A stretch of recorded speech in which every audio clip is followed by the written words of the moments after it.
4 conventions, as I mentioned. There are more, okay? Over time, since Larry Cohen introduced the law of total tricks to the bridge world, and I told you guys that it took about 8 to 10 years for the experts to really grab a hold of the concept.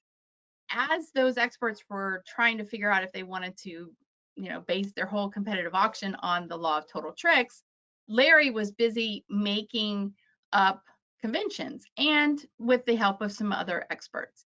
So we're going to look at 4 in this workshop. There are more, but these are the first 4 I would start with as my partnership was developing the law of total tricks concept. First one is responding to preemptive opening bids.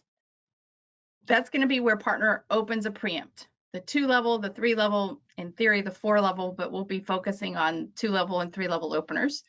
Preemptive raises in competition.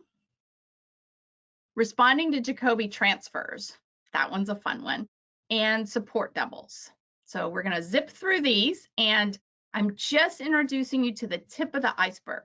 I would strongly suggest if you and your partnership decide to add these conventions that you grab one of the seminars specifically related to these individual topics and to get the full understanding of what they can do for you with your law of total tricks application.